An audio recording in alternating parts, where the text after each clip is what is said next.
Well, I guess we'd point out what's been happening in Prospect lately, particularly over the last 5 or 6 years, when we've really started to get more of a village feel going along here, and a very cosmopolitan one at that. So we'd bring them right here into the heart of the village of Prospect and show them what's been happening, and point out to them not just what's been, but what potential there still exists for their investment along the street.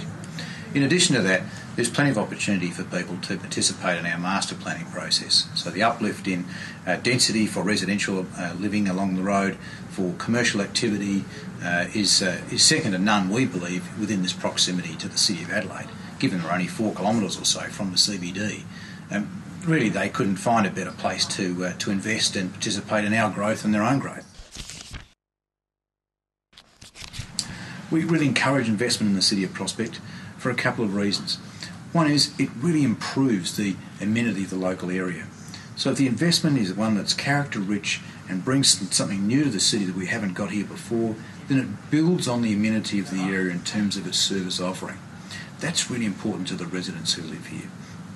The other reason we encourage investment is because it builds the financial capacity of the city as well.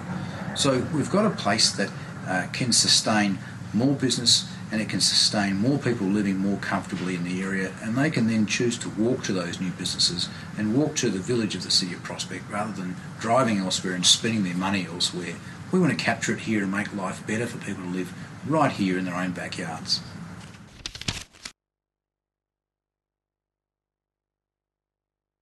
Prospect was started in about 1872 and was settled predominantly by people who wanted a house and maybe a small business, but predominantly it's been a dormitory suburb for most of its time. In about the 30s and 40s, there was a lot of commercial activity, particularly along Prospect Road, and that's where those lovely single-storey Art Deco and earlier facades have come from. Main North Road has burgeoned as an automotive precinct, either new cars, used cars or mechanical workshops for years, and now is really taking a step up above that, with brand new showrooms opening up. And at the northern end, the North Park Shopping Centre is a jewel in the crown of the City of Prospect now. I mean, a major upgrade on what was a very, very tired shopping centre before.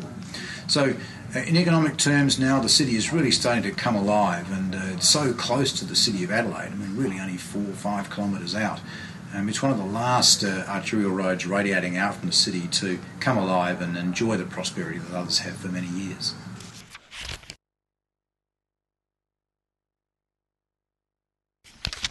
Most people in the City of Prospect will be aware that there are rules around what they can and can't build on their own property and what their neighbours can and can't build on their properties. Those rules are prescribed in the development plan.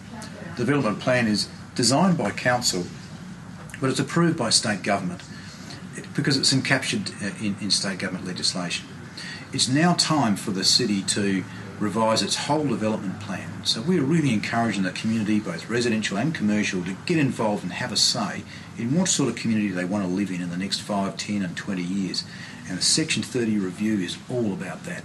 So we want to hear from people about what sort of businesses, what size buildings, how many streets they want to be kept as heritage conservation zones, and what are the characteristics of the sort of area that we're in now that we want to keep as we move forward into an area where people are still wanting to invest here.